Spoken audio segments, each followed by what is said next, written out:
Hi students, today let us discuss a topic centralization, meaning features, merits and demerits of centralization. This is a topic of public administration in 5th semester BA of Mangalore University. The objective of this session is to enable students to understand the principle of centralization, the merits and demerits of centralization in an organization.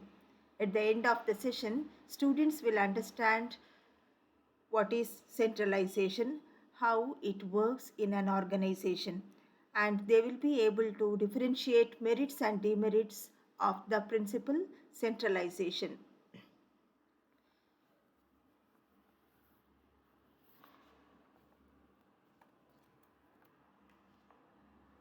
The issue of centralization versus decentralization relates to organizational structuring from the perspective of efficiency and economy.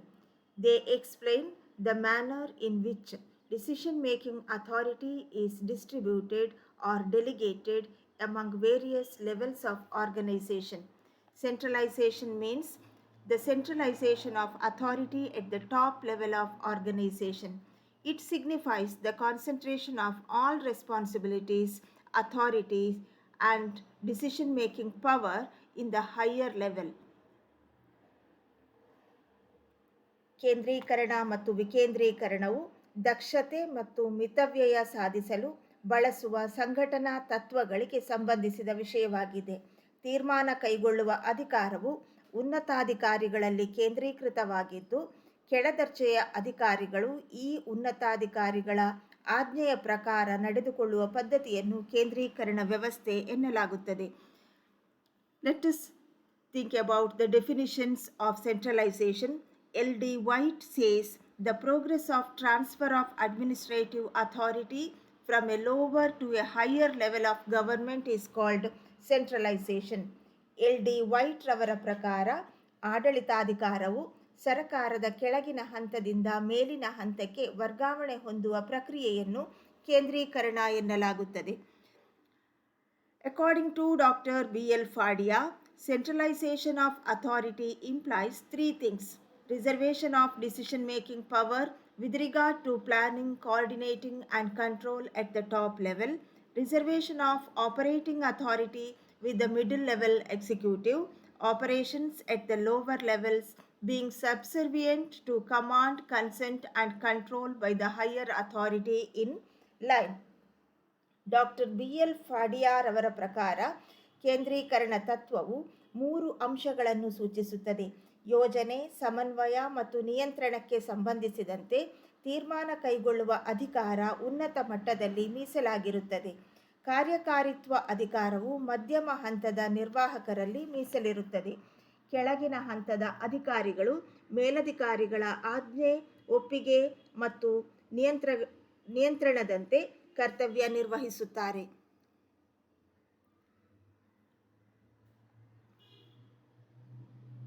The features of centralization is there will be top management. Authority to take decision is in the hands of top management only.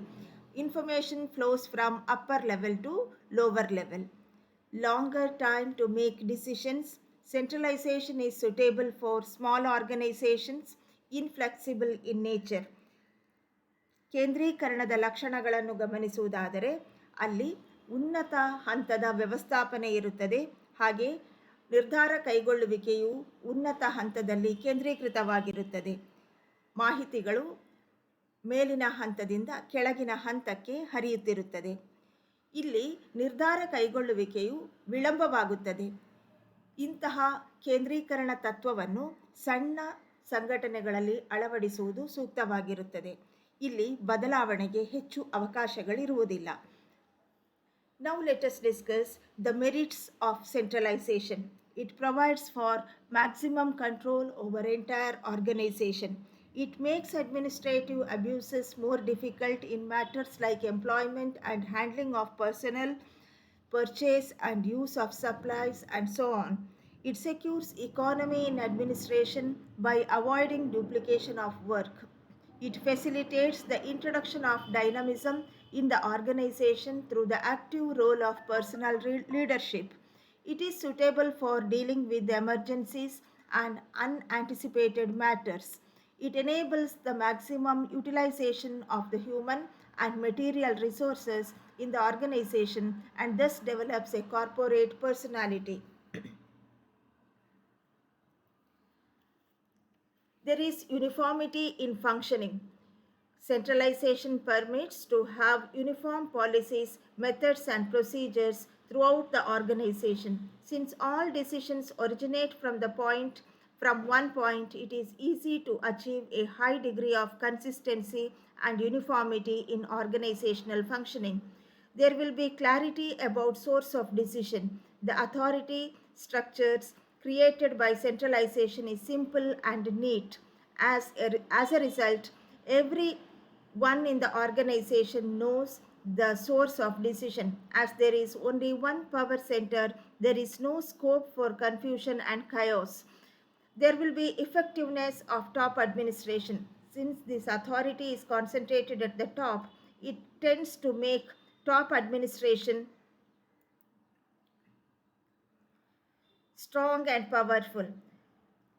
There will be broader perspectives. The centralized administrative system achieves effective control over the entire administrative system. Here, main goals get proper attention. The dangers connected with the dilution of goals, duplication of efforts and resources, etc., are very much reduced.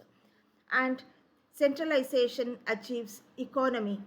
By following the principle of centralization, duplication in administrative organization can be avoided and economy can be achieved. ಕೇಂದ್ರೀಕರಣ ತತ್ವದ ಗುಣಗಳನ್ನು ಗಮನಿಸುವುದಾದರೆ, ಮೊದಲನೆಯದಾಗಿ ಕಾರ್ಯನಿರ್ವಹಣೆಯಲ್ಲಿ ಏಕರೂಪತೆ ಇರುತ್ತದೆ. ಕೇಂದ್ರೀಕರಣವು ಇಡೀ ಆಡಳಿತ ವ್ಯವಸ್ಥೆಯಲ್ಲಿ ಏಕರೀತಿಯ ನೀತಿ, ವಿಧಾನ ಮತ್ತು ಕ್ರಮಗಳ ಅನುಷ್ಠಾನಕ್ಕೆ ಅನುಮತಿ ನೀಡುತ್ತದೆ. ತೀರ್ಮಾನವು ಒಂದೇ ಕಡೆಯಿಂದ ಹೊರಡುವುದರಿಂದ ಕಾರ್ಯನಿರ್ವಹಣೆಯಲ್ಲಿ ದೃಢತೆ ಮತ್ತು ಏಕತೆಯನ್ನು ಸಾಧಿಸಬಹುದಾಗಿದೆ. ಎರಡನೆಯದು, ತೀರ್ಮಾನ ಕೈಗೊಳ್ಳುವ ಮೂಲದ ಬಗ್ಗೆ ಸ್ಪಷ್ಟತೆ ಇರುತ್ತದೆ. ಕೇಂದ್ರೀಕರಣ ತತ್ವದಿಂದ ರೂಪುಗೊಂಡಂತಹ ಸಂಘಟನೆಯು ಸರಳವಾಗಿಯೂ ಸ್ವಚ್ಛವಾಗಿಯೂ ಇರುತ್ತದೆ. ಹಾಗಾಗಿ ಸಂಸ್ಥೆಯಲ್ಲಿ ನಿರ್ಧಾರ ಕೈಗೊಳ್ಳುವವನು ಯಾರು ಎನ್ನುವುದರ ಬಗೆಗೆ ಸ್ಪಷ್ಟ ಅರಿವು ಇರುತ್ತದೆ. ಒಂದೇ ಅಧಿಕಾರ ಕೇಂದ್ರ ಇರುವುದರಿಂದ ಅಧಿಕಾರ ಚಲಾವಣೆಯ ಬಗೆಗೆ ಯಾವುದೇ ಗೊಂದಲ ಇರುವುದಿಲ್ಲ. ನಂತರ ಉನ್ನತ ಆಡಳಿತದ ಪರಿಣಾಮಕಾರಿತ್ವವನ್ನು ನಾವು ಕೇಂದ್ರೀಕರಣ ತತ್ವವನ್ನು ಅಳವಡಿಸುವಂತಹ ಸಂಘಟನೆಯಲ್ಲಿ ಕಾಣಬಹುದಾಗಿದೆ. ಉನ್ನತ ಆಡಳಿತಾಂಗವು ಪ್ರಬಲ ಮತ್ತು ಅಧಿಕಾರಯುತವಾಗಿರುತ್ತದೆ. ಸಂಸ್ಥೆಯ ಉದ್ದೇಶವನ್ನು ಈಡೇರಿಸಲು ಇದು ಪ್ರಬಲ ಅಧಿಕಾರ ಇರಬೇಕಾಗ್ತದೆ. ಇಲ್ಲಿ ವಿಶಾಲ ದೃಷ್ಟಿಕೋನವಿರ್ತದೆ. ಕೇಂದ್ರೀಕೃತ ವ್ಯವಸ್ಥೆಯಿಂದ ಇರುವಂತಹ ಸಂಘಟನೆಯಲ್ಲಿ ಆಡಳಿತದ ಮೇಲೆ ಪರಿಣಾಮಕಾರಿ ಹಿಡಿತ ಸಾಧಿಸಲು ಸಾಧ್ಯವಾಗುತ್ತದೆ. ಇಲ್ಲಿ ಮುಖ್ಯ ಉದ್ದೇಶವನ್ನು ಸಾಧಿಸುವುದು ಸುಲಭವಾಗುತ್ತದೆ. ಗುರಿಯಿಂದ ದೂರ ಸರಿಯುವಂತಹ ಅವಕಾಶ ಕಡಿಮೆ ಇರ್ತದೆ. ಪರಿಶ್ರಮ ಮತ್ತು ಸಂಪನ್ಮೂಲಗಳು ಪೋಲಾಗುವುದನ್ನು ಇದು ತಡೆಯುತ್ತದೆ. ಅದೇ ರೀತಿ ಆರ್ಥಿಕ ಮಿತವ್ಯಯವನ್ನು ಸಾಧಿಸಬಹುದಾಗಿದೆ. ಕೇಂದ್ರೀಕರಣ ತತ್ವವನ್ನು ಅನುಸರಿಸುವುದರಿಂದ ಆಡಳಿತದಲ್ಲಿ ಕೆಲಸ ಪುನರಾವರ್ತನೆಯಾಗುವುದು ತಡೆಯಲ್ಪಡುತ್ತದೆ. ಇದರಿಂದ ಮಿತವ್ಯಯವನ್ನು ಸಾಧಿಸಬಹುದಾಗಿದೆ. Now let us think about the demerits of centralization. It leads to delay in securing action as the field officials have to refer the matter to higher authorities. It makes the head office overburdened due to apoplexy at the top and anemia at the extremities. It does not allow the development of second line of executives. It leads to autocratic control over subordinates and thus results in lack of flexibility in administration.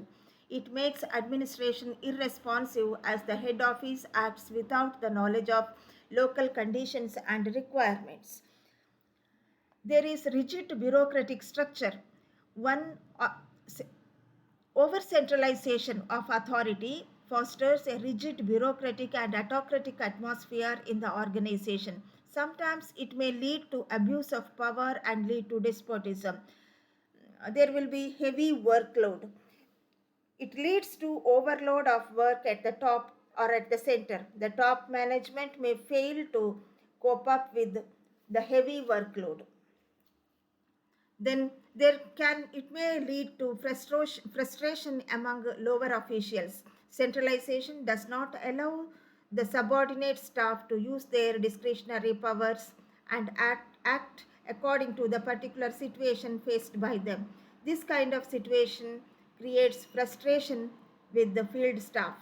Then there is no popular participation. People's participation is less in the organization where centralization is followed.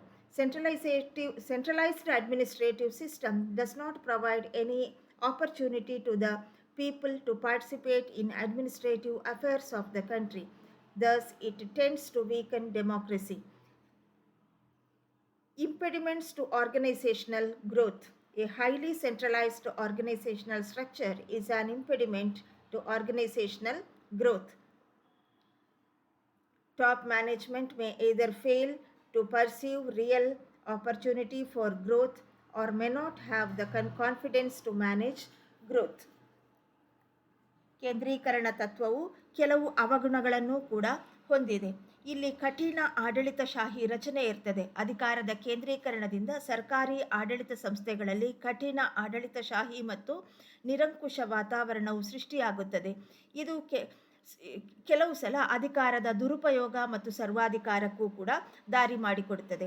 ಎರಡನೇದಾಗಿ ಇಲ್ಲಿ ಕೆಲಸದ ಒತ್ತಡ ಅಧಿಕವಾಗ್ತದೆ.